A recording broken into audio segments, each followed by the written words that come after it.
Hey tout le monde, j'espère que vous allez bien. Donc aujourd'hui on va se retrouver pour une nouvelle vidéo, je suis hyper contente toujours. Et on va parler vraiment de quelque chose qui me tenait à cœur particulièrement. J'ai juste envie de dire dès le départ, dès l'entrée, que moi mon cœur c'est vraiment de faire des vidéos pour vous aider à grandir. C'est des choses qui m'ont aidé moi-même et qui m'ont vraiment rapproché de Dieu, qui m'ont fait grandir spirituellement, qui m'ont fait passer un cap vraiment. Et c'est pour ça qu'aujourd'hui je vais peut-être pas aller toujours dans votre sens ou dire des mots gentils ou que des encouragements, mais j'ai vraiment aussi envie de vous aider à grandir. Donc, je vais vous parler de 4 décisions que vous devez prendre si vous voulez vraiment grandir spirituellement en 2024. La première chose pour moi qui est essentielle, qui a été essentielle pour moi et qui je pense le sera pour vous également, c'est de remettre les bonnes priorités. Honnêtement, on va parler vrai. Trop souvent, j'entends des gens dire j'ai vraiment envie d'aller plus loin avec Dieu, ou je me sens déconnectée de Dieu, je sais pas quoi faire, etc. Et quand je parle plus longtemps avec elle, je comprends qu'en fait, ok, elle se sent loin de Dieu, certes, et il y a quelque chose à faire, ça c'est clair. Mais en fait, le minimum, c'est de remettre Dieu en priorité. Et ça, c'est quelque chose à faire tous les jours, tout le temps. Mais si on veut grandir avec Dieu, si on se sent déconnecté et loin de Dieu, de toute façon, il n'y a pas de solution magique, c'est de passer du temps avec Dieu. Donc ce premier point, c'est de remettre les bonnes priorités, de remettre les choses dans l'ordre. Vous avez du temps, croyez-moi, vous avez du temps pour passer du temps avec Dieu. En tant que maman, j'arrive à trouver du temps avec Dieu. C'est pas toujours facile, je vais pas faire genre que toutes les journées sont incroyables avec Jacob, que c'est le bébé parfait. Il est incroyable, mais certes, il y a des jours où c'est un peu plus compliqué que d'autres. Et en fait, c'est ok, être flexible. Peut-être que votre temps avec Dieu va pas ressembler à ce que vous viviez quand vous étiez célibataire, mais en tout cas, vous avez du temps, alors prenez ce temps. J'ai l'impression qu'on veut tous vraiment grandir dans notre relation avec Dieu, mais on n'est pas prêt à payer le prix, c'est-à-dire d'enlever quelque chose d'autre dans notre journée pour passer ce temps avec Dieu. Donc peut-être ça va être se réveiller plus tôt, regarder un épisode d'une série en moins, ou je sais pas, moi par exemple, je sais que j'aime bien quand ma maison est rangée. Et un sacrifice entre guillemets que j'ai dû faire et quelque chose où j'ai dû me dire ok, faut remettre les bonnes priorités, c'est de ne pas faire le ménage dès que je me réveille ou tout de suite on va dire, mais de justement d'abord toujours essayer de prendre d'abord mon temps avec Dieu et après de faire les choses de la journée, parce que si on remplace ce temps-là avec Dieu par autre chose, honnêtement, on peut tous le dire, ça va être hyper dur de trouver un autre temps avec Dieu dans la journée. Donc vraiment, prenons ce temps avec Dieu. Ça peut vouloir dire aussi prier alors que tu es en train de bercer ton bébé, lire ta Bible alors que tu es en train de bercer ton bébé. Je lis énormément ma Bible en train de bercer Jacob pour l'endormir. Donc voilà, il y a toujours une façon de faire. Et j'ai beaucoup aimé le verset de Matthieu 6, verset 33. But seek first his kingdom and his righteousness, and all these things will be given to you as well. Donc là, on est dans un contexte où Jésus parle de ne pas s'inquiéter par rapport au lendemain, de ce qu'on va porter, de ce qu'on va manger, etc. Peu importe, je trouve que ce verset est génial. Parce que pour moi, j'ai toujours entendu cette phrase je sais plus qui me l'avait dit, mais on m'avait dit « Occupe-toi des affaires de Dieu et Dieu s'occupera des tiennes ». Et donc c'est tellement ça ce verset, c'est ok, seek first, recherche d'abord son royaume et tout te sera donné et tu ne manqueras de rien. Et donc c'est vraiment ça, recherchons d'abord son royaume. Avant tout, dans notre journée, recherchons d'abord son royaume. Allons dans le lieu secret et passons ce temps avec Dieu. Il y a cette histoire avec Marthe et Marie que j'aime énormément aussi. J'avoue, quand j'étais plus jeune, je me disais mais pourquoi Marthe, automatiquement, elle a fait quelque chose de mal, c'est bien, elle est en train d'honorer Jésus, le fait de faire les choses, le fait de vouloir bien faire, etc. Mais en fait, c'est ce verset. Recherchez d'abord le royaume de Dieu, recherchez d'abord Dieu. Marthe faisait pas quelque chose de mal quand elle était en train de faire la cuisine, quand elle était en train de vouloir accueillir d'une bonne façon, mais Marie avait compris une autre dimension. La chose qui compte réellement, c'est de passer ce temps avec Dieu. Ok, deuxième décision à prendre pour 2024, c'est de s'attacher à la voix de Dieu et se détacher de la voix des autres. C'est un travail quotidien, je vais pas mentir, mais c'est vrai que j'ai l'impression que de plus en plus, quand on a une décision à prendre, quand on a quelque chose à faire, on va d'abord se baser sur nos propres forces, on va d'abord se baser sur l'avis des autres. Et je dis pas que c'est que vous, je me mets dedans franchement. Mais en fait, il faut qu'on arrête ça. Il faut qu'on se souvienne que la parole de Dieu, c'est ce qui compte plus que tout. On n'a pas besoin de l'avis des autres, on n'a pas besoin de l'opinion, on n'a pas besoin d'être validé par les autres.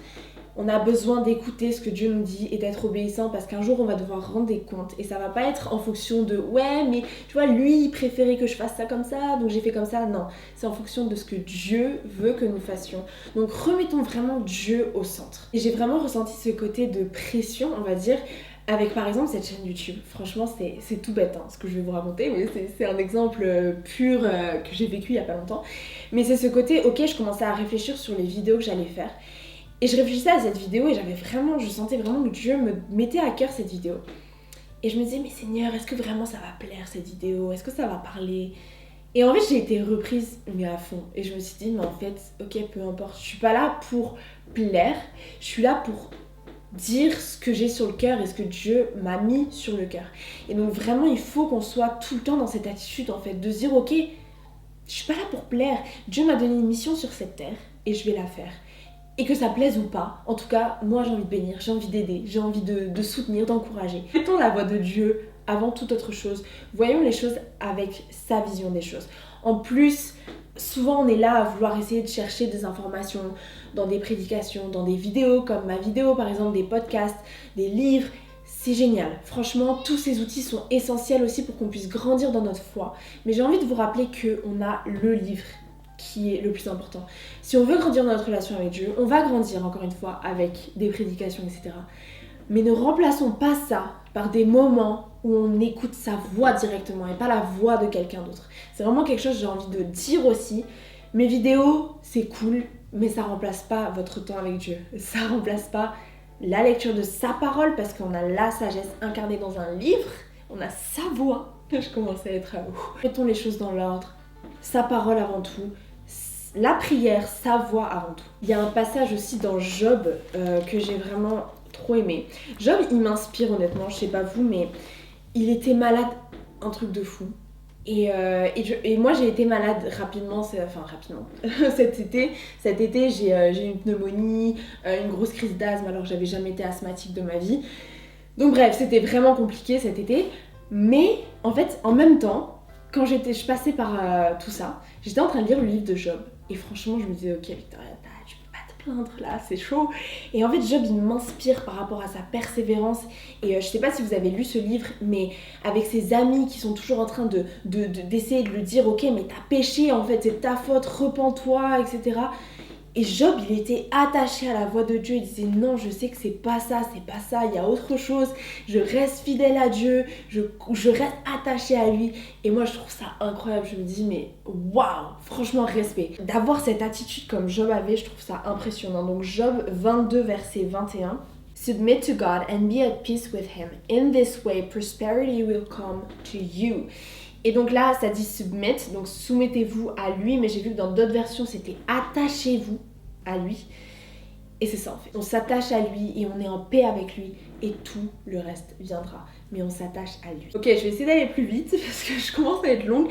Donc troisième point, c'est persévérer dans l'investissement de votre relation avec Dieu. On aura toujours des hauts et des bas dans notre relation avec Dieu. Moi personnellement, il y a un moment de ma vie où j'étais à Jeunesse en mission, en Australie, puis à Biarritz, etc. Je pourrais partager un peu mon histoire. Mais en gros, Jeunesse en mission, pour ceux qui ne connaissent pas, c'est une communauté de chrétiens où on est tout le temps ensemble, on parle tout le temps de Dieu, on va en mission ensemble. C'est Dieu, Dieu, Dieu à 100% de la journée, de ton temps. Et donc, c'était juste incroyable. J'ai fait 2 ans à Jeunesse en mission. Et après, quand je suis revenue, honnêtement, j'ai vécu un bas au niveau de ma foi qui était assez impressionnant et qui a duré. Alors, je dis pas que j'étais détachée de Dieu, pas du tout. Mais franchement, quand on passe de ça à là, ça fait bizarre quand t'as un travail, que tu commences à fréquenter quelqu'un, et que tu te maries, et que t'as un bébé, et tu te rends compte, ok, mais en fait, je passe pas 100% de mon temps avec Dieu. Mais dans ces moments-là, restons attachés et persévérons dans notre investissement de notre foi avec Dieu, de notre relation avec Dieu, parce que moi, justement, je sentais qu'à un moment, c'était dur, etc. Et à un moment, je me suis réveillée, je me suis dit, ok, peu importe, c'est hyper dur, franchement, mais je vais continuer de m'attacher, je vais continuer de passer mon heure avec Dieu, je vais continuer, même si j'ai pas envie, je continue, je persévère. Et le feu revient, et le feu se rallume vraiment. Il n'était pas éteint, mais il reprend vraiment de l'ampleur. Donc vraiment restez et persévérez dans votre relation avec Dieu. Mon quatrième point et le dernier, c'est de rechercher le lieu secret, donc votre intimité avec Dieu. J'ai l'impression qu'on est de plus en plus dans une société où on veut montrer au maximum les belles choses en fait. Bah, c'est le but des réseaux sociaux en même temps, et moi-même je veux dire je suis pas en train de vous montrer mes galères, mais on est beaucoup en train de montrer les victoires et ce temps avec Dieu et regarder et ça et ça et ça. Et en fait, j'ai l'impression de plus en plus, on révèle trop de notre intimité avec Dieu. Et je vais lire ce verset dans Matthieu 6, 5 à 6. And when you pray, do not be like the hypocrites, for they love to pray standing in the synagogues and on the street corner to be seen by others. Truly I tell you, they have received their reward in full. But when you pray, go into your room, close the door, and pray to your Father who is unseen. Then your Father who sees what is done in secret will reward you. Et c'est ça que j'aime trop, et cette phrase de et Dieu qui voit ce qui est fait dans le secret va te récompenser, c'est dit 3 fois, en tout cas je pense plus, mais moi j'ai surligné 3 fois dans Matthieu 6. C'est ça en fait. Faisons les choses dans le secret, dans le lieu secret, derrière notre porte. Montrons pas tout en fait sur les réseaux, ou peu importe, ou même dans ce qu'on raconte aux autres. Gardons notre intimité avec Dieu, mais aussi dans notre vie personnelle, dans notre famille. Gardons au maximum ce que Dieu nous donne dans l'intimité. C'est des choses qui sont précieuses. Alors je dis pas ne partagez pas votre vie, enfin entendez-moi et mettez toutes les choses dans le contexte. Utilisez aussi votre sagesse, votre intelligence bien sûr. Mais il y a des choses qui ne sont... Tout n'est pas bon à partager. Donc soyons réfléchis, soyons sages dans ce qu'on va partager sur les réseaux ou autres, encore une fois. Gardons et préservons notre intimité avec Dieu. J'ai l'impression que des fois on recherche trop à être vu et vu. Mais en fait non, au final c'est vraiment pas ça qui compte. C'est quelque chose que Dieu prend en compte en fait, ce qu'on partage, ce qu'on dit. Notre parole a du pouvoir, donc il faut faire vraiment attention. Donc bref, en tout cas, soyons sages. Je me mets dedans, franchement je me mets dedans. Et c'est une réflexion que je me donne à moi-même. Voilà, soyons juste très sages. Donc voilà, j'espère que cette vidéo vous a aidé, vous a boosté. On se retrouve pour une prochaine vidéo très bientôt. N'hésitez pas à commenter. À très vite, ciao ciao.